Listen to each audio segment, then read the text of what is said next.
Olá, hoje a gente vai falar sobre um dos modelos mais clássicos da macroeconomia, que é o modelo ISLM.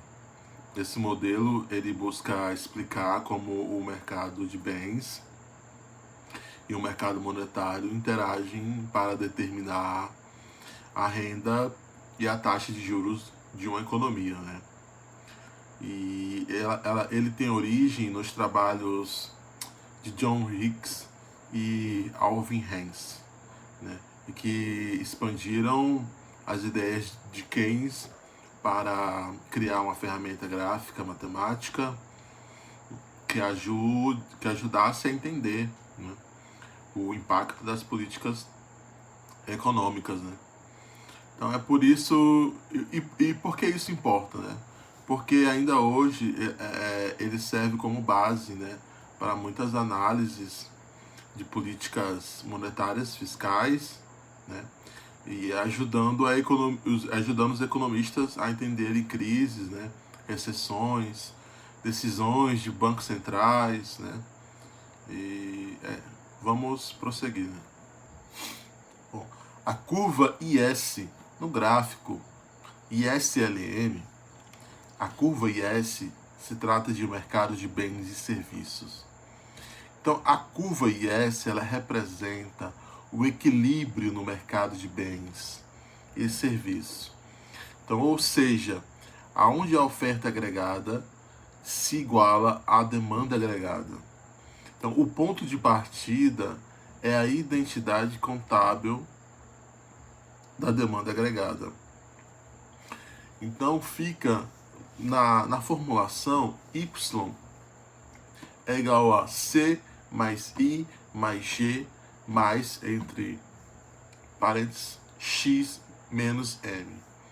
Então, o que seria o C? Né? O C é de consumo das famílias, né? E o I é o investimento das empresas. O G são os gastos do governo. E o X menos M é o saldo do setor externo, que seria as exportações menos as importações. Então, a grande sacada do modelo ISLM está no comportamento do investimento, né? Ele não é fixo, né? Mas sim ele é influenciado pelas taxas de juros, né?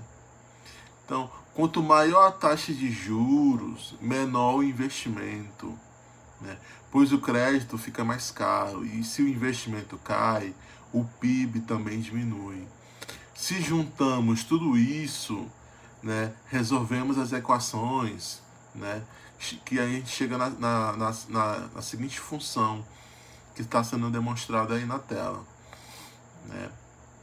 Então, aqui o termo 1 sobre 1 menos C, ele é representado o efeito multiplicador keynesiano, ou seja, como um aumento nos gastos iniciais que se propaga na economia, né? Então, o gráfico IS, ele tem inclinação negativa, né? Pois se trata de um juros mais alto que reduz o investimento, né? Consequentemente a renda, né? Então, o deslocamento, políticas fiscais expansionistas, por exemplo, o aumento do G ou a redução de imposto, deslocam o IS para a direita, né, aumentando o PIB, né? E o oposto também vale, ok? Então, sobre a curva LM, né, no mercado monetário, agora a gente pode entender melhor o mercado de bens, né? Vamos para o mercado monetário, onde é a curva LM, né? Ela é derivada da teoria de preferência pela liquidez, né?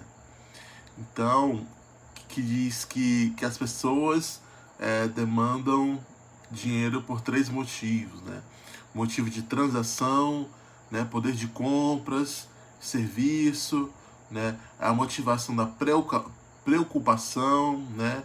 Para emergências, né? E o motivo especulativo, né? que seria para aproveitar as oportunidades de investimento, né? Aí fica a demanda por moeda, né? Dependendo da renda e da taxa de juros, né? Então, quanto maior a renda, maior a demanda por moeda, porque há mais transações, né? E quanto maior a taxa de juros, menor a demanda por moeda, e porque a preferência porque as pessoas preferem aplicar o dinheiro e ganhar juros, né? Dando o equilíbrio, a oferta por moeda, né, do Banco Central, ela se iguala à demanda. Vocês estão vendo aí, né? Se organizar a equação, encontramos a curva LM, né? No gráfico LM, né, tem a inclinação positiva, porque um PIB maior gera mais demanda por moeda, o que pressiona a taxa de juros para cima, né? Agora, se tratando do deslocamento, se o Banco Central aumenta a oferta de moeda, a curva LM se desloca para a direita, reduzindo os juros. O contrário ocorre se houver um aperto monetário. Falando agora sobre o equilíbrio IS-LM, né, agora vem a parte legal, né, onde as curvas IS-LM se cruzam, né? Esse ponto define a taxa de juros e o PIB de equilíbrio da economia, né? O que acontece quando o governo e o Banco Central intervêm, né?